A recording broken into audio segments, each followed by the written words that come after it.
ಎಲ್ಲರೂ ಚೆನ್ನಾಗಿದ್ದೀರಲ್ವಾ? ಎಲ್ಲರೂ ಚೆನ್ನಾಗಿರ್ಬೇಕಂತಲೇ ಈ ವಿಡಿಯೋ ಮಾಡ್ತಿರೋದು. ಇದರ ಮುಖ್ಯ ಉದ್ದೇಶ ಏನು ಗೊತ್ತಾ? ನಮ್ಮಲ್ಲಿ ಈಗ ತುಂಬ ಬಾಂಗ್ಲಾದೇಶದಿಂದ ತುಂಬ ಜನ ಇಲ್ಲಿ ಬಂದ್ಬಿಟ್ಟು ವಾಸ ಮಾಡ್ತಾ ಇದ್ದಾರೆ. ನಾವು ತುಂಬ ಸ್ನೇಹಮಯಿ ಕರ್ನಾಟಕದವರು. ನೀರು ಕೇಳಿದ್ರೆ ಹಾಲು ಕೊಡ್ತೀವಿ ಅಂತ ಕನ್ನಡಿಗರು ನಾವು ಆಗಿರ್ತೀವಿ. ಆದರೆ ಇವತ್ತು ನಾವು ಎಲ್ಲಿಗೆ ಬಂದು ನಿಂತಿದ್ದೀವಿ ಅಂತ ಹೇಳಿದ್ರೆ ನಾವು ಯೋಚನೆ ಮಾಡಬೇಕಾಗಿತ್ತು. ಅಲ್ಲಿ ತನಕ ಬಂದು ನಿಂತಿದ್ವಿ. ಯಾಕಂತಂದರೆ ನಮ್ಮ ಸಾವಿಗೆ ನಾವೇ ಗುಂಡಿ ತೊಡ್ಕೊಂಡಿದ್ದೀವಿ. ನಿಮ್ಗೆ ಅನಿಸ್ಬೋದು, ಏನು ಇವನು ಹಿಂಗೆ ಹೇಳ್ತಿದ್ದಾನೆ ಅಂತ. ಹೌದ್ರಿ, 10-50% ನಮ್ಮವ್ರಿಗೆ ಕೆಲಸನೇ ಇಲ್ಲ ಈಗ, ಗೊತ್ತಾ? ಆಗ ಸ್ವಲ್ಪ ಜನ ಹೇಳ್ಬೋದು, ಬುದ್ಧಿಜೀವಿಗಳು, ನಮ್ಮವ್ರಿಗೆ ಕೆಲಸ ಇಲ್ಲದ್ರೇನು, ಇನ್ನೊಂದು ಬೇರೆ ಕೆಲಸ ಮಾಡ್ಕೋಬೋದು ಅಂತ. ಹೌದ್ರಿ, ಬೇರೆ ಕೆಲಸ ಮಾಡ್ತಿದ್ರೆ ನಮ್ಮ ಕೆಲಸನ ಯಾರು ಮಾಡ್ತಾರೆ? ಬೇರೆ ಕೆಲಸ ಮಾಡೋಕ್ಕೆ ಯಾರು ಬರ್ತಾರೆ ಹೇಳಿ? ಇಂಥವ್ರು ಹೊರಗಡೆಯಿಂದ ಬರ್ತಾರೆ. ಅದೇ ರೀ, 10ರಿಂದ ಒಂದು 50% ಆಗ್ಬಿಟ್ಟು ಇನ್ನೂ ಜಾಸ್ತಿ ಆಗ್ಬಿಟ್ರೆ ವೋಟ್ ಬ್ಯಾಂಕ್ ಆಯ್ತದೆ.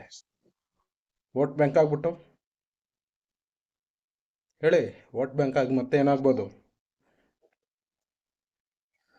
ಡಿಮ್ಯಾಂಡ್ ಮಾಡ್ತಾರೆ. ಏನು ಮಾಡ್ತಾರೆ? ಡಿಮ್ಯಾಂಡ್. ನಮಗೆ ಪ್ರತ್ಯೇಕ ರಾಜ್ಯ ಬೇಕು ಡಿಮ್ಯಾಂಡ್ ಮಾಡ್ತಾರೆ. ಹೆಂಗೆ ಮಾಡ್ತಾರೆ? ವೋಟ್ ಬ್ಯಾಂಕ್ ಆಗಿದ್ದರಿಂದ ರಾಜ್ಯ ಕೇಳ್ತಾರೆ. ಅದರಲ್ಲಿ ಒಬ್ಬರನ್ನ ಆಯ್ಕೆ ಮಾಡ್ತಾರೆ. ಅದರಲ್ಲಿ ಒಬ್ಬರನ್ನ ಆಯ್ಕೆ ಮಾಡ್ಕೊಂಡು ಆಯ್ಕೆ ಮಾಡಿರ್ತಾರಲ್ಲ, ಅವರು ನಮ್ಮನ್ನ ಆಳ್ತಾನೆ. ಹಿಂಗೆ ಬ್ರಿಟಿಷರ್ ಥರ ನಾವಿನ್ನು ಕೈ ಕಟ್ಕೊಂಡಂಗೆ ಕೂತ್ಬಿಡುವ ಅಲ್ವಾ? ನಾವು ಏನಾದರೂ ವಿಚಾರ ಮಾತಾಡ್ತಿದ್ರೆ ಅದಕ್ಕೆ ಧ್ವನಿಗೂಡಿಸಲ್ಲ, ಅದ್ರ ಬಗ್ಗೆನೇ ಕೆಟ್ಟದಾಗಿ ಕಮೆಂಟ್ ಮಾಡ್ತಾ ಇರ್ತೀವಿ. ಇವತ್ತು ಎಲ್ಲಿಗೆ ತಲುಪಿದ್ದೀವಿ ಅಂತಂದರೆ, ನಮ್ಮ ಸಾವು ಬಿಡಿ, ನಮ್ಗಾಯ್ತು 45-46 ವಯಸ್ಸಾಯಿತು, ಇನ್ನೇನೊಂದು 50 ವಯಸ್ಸಲ್ಲಿ ಸತ್ತೋಗ್ಬಿಡ್ತೀವಿ. ನಮ್ಮ ಮಕ್ಕಳು, ನಮ್ಮ ಮೊಮ್ಮಕ್ಕಳು ಏನು ಮಾಡಬೇಕು? ಮತ್ತೆ ಬ್ರಿಟಿಷರ ಥರ ಇವರು ಗುಲಾಮಗರಾಗಿ ಇರಬೇಕಾ ತನ್ನ ದೇಶದಲ್ಲಿ? ಅದರಿಂದ ಎಲ್ಲರೂ ಒಗ್ಗಟ್ಟಾಗಿ ನಿಂತು ಅಕ್ರಮ ಬಾಂಗ್ಲಾದೇಶದಿಂದ ಯಾರೆಲ್ಲ ಬಂದಿದ್ದಾರೆ ಅವ್ರನ್ನೆಲ್ಲ ಕಳಿಸಿ. ಇಲ್ಲಾಂದರೆ ನಿಮ್ಮ ಮನೆಯೊಳಗೆ ನಿಮಗೆ ಒಂದು ಗುಂಡಿ ತೋಡಿ ಅದರೊಳಗೆ ಗೋರಿ ಕಟ್ಟಿ ನಿಮ್ಮ ಮಕ್ಕಳ ಕೈಯಲ್ಲಿ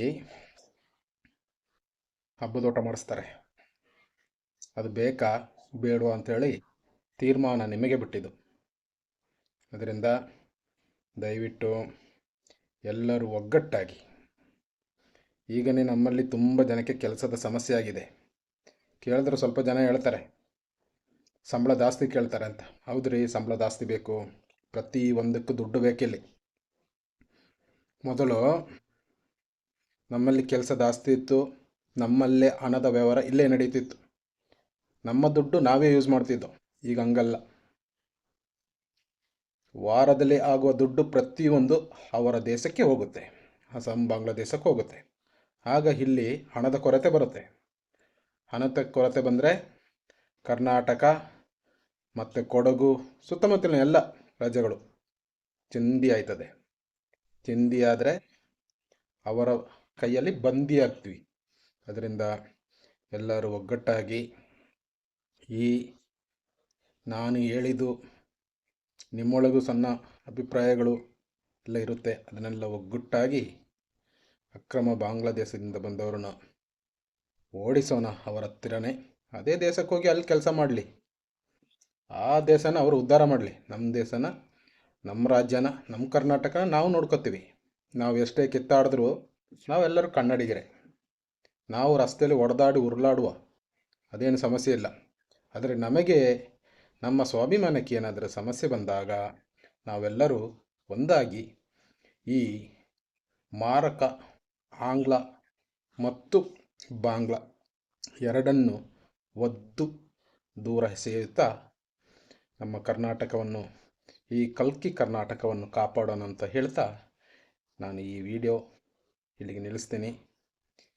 ಯಾರೆಲ್ಲ ಇಷ್ಟಪಡ್ತೀರೋ ಗೊತ್ತಿಲ್ಲ. ಇಷ್ಟಪಟ್ಟರೆ ನಿಮ್ಮ ಸ್ನೇಹಿತರಿಗೂ ಶೇರ್ ಮಾಡಿ. ಎಲ್ಲರನ್ನು ಒಗ್ಗೂಡಿಸೋಣ. ಆದಷ್ಟು ಬೇಗ ನಮ್ಮ ಬಲ ಪ್ರಯೋಗ ಮಾಡೋಣ. ಇಲ್ಲದಿದ್ದರೆ ಚಿಂದಿ, ಇಲ್ಲದ್ರೆ ಅವರ ಕೈಯಲ್ಲಿ ಬಂದಿ. ಜೈ